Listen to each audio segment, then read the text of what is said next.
Yo creo que hay tres aspectos que son fundamentales, seguramente hay muchos más, pero estos tres creo que son centrales, que son por un lado políticas activas para superar la brecha digital, sin una mayor igualdad en el acceso a Internet y a las tecnologías de la información y las comunicaciones no habrá una democracia electrónica de calidad, sino que se incrementarán las desigualdades, por lo tanto es un aspecto clave. En segundo lugar, la promoción de leyes de acceso a la información más sofisticadas y más que tengan mayor alcance. Y en tercer lugar, un funcionamiento efectivo de las instituciones de control. Creo que a menudo se habla de las posibilidades de las tecnologías, de las TIC, para, por ejemplo, controlar la corrupción o para denunciar hechos de corrupción. Pero vemos que a menudo también la denuncia de hechos de corrupción termina en eso, en la simple denuncia. Por lo tanto, necesitamos un funcionamiento efectivo de las instituciones. Buenas leyes de acceso a la información que no funcionen no sirven de nada. Por lo tanto, no se trata solo del diseño, sino de la efectividad de lo que se haga. Creo que estas son las bases de la democracia electrónica.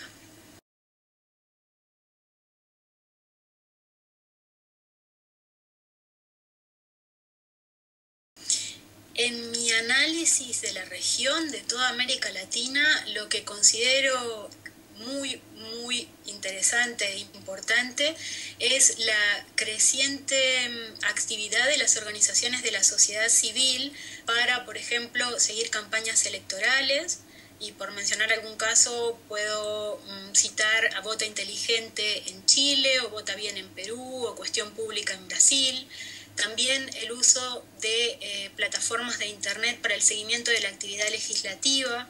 Una iniciativa especialmente interesante en este sentido es Congreso Visible en Colombia, y también hay numerosas actuaciones para promover la transparencia, para promover la educación digital. Desde mi punto de vista es mucho más interesante y profundo lo que se está haciendo desde la sociedad civil que lo que se está haciendo desde los gobiernos en términos de participación. Ahora sí me parece muy importante y también la base de una transformación lo que se hace desde los gobiernos en cuanto a puesta a disposición del público de información pública, justamente. Pero en términos de participación creo que es la sociedad civil la que está tomando la delantera.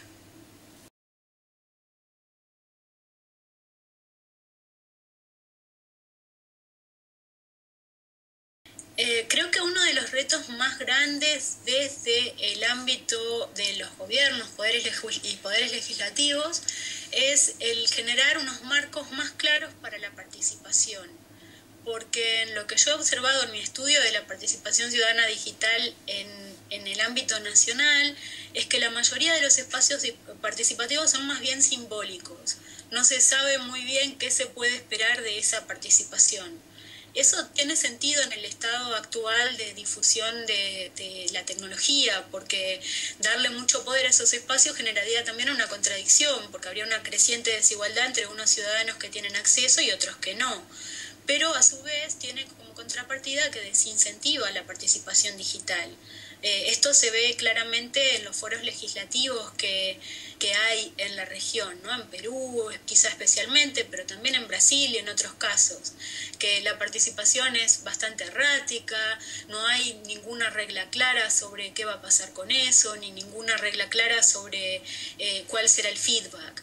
Y creo que el caso chileno ha sido especialmente estudiado. En el caso del senador virtual también tiene otros problemas, además de esto, ¿no? Como que a menudo son iniciativas que se hacen más para mostrar hacia afuera lo que se está haciendo en democracia electrónica que para promover una participación ciudadana real. Y creo que en este sentido todavía hay muchísimo por hacer.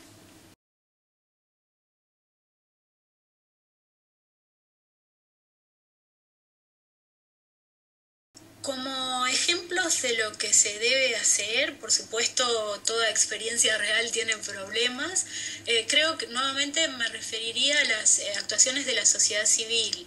En mi estudio hay un análisis del caso de la campaña Ficha Limpia en Brasil, que ya ha derivado en aprobar 2 leyes de control de la corrupción electoral, donde se ve que se ha hecho un uso muy bueno de las nuevas tecnologías para promover esta campaña. En Brasil existe el derecho de petición y fue tal la fuerza que alcanzó esta demanda online y también de forma presencial, que finalmente se aprobó una ley que toca muchos intereses que quizá tiempo atrás hubiera sido impensable que se hubieran tocado.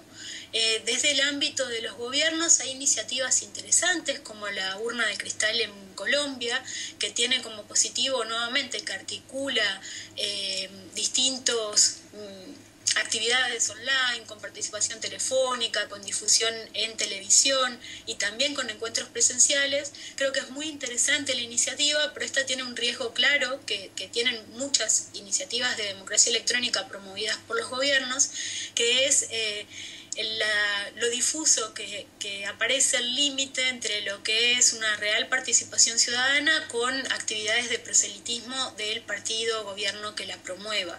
No digo que este sea el caso de Colombia, pero digo que es algo a considerar en este y en otros casos. Digamos, el difuso límite entre lo que es hacer proselitismo y lo que es hacer un acto de participación ciudadana real.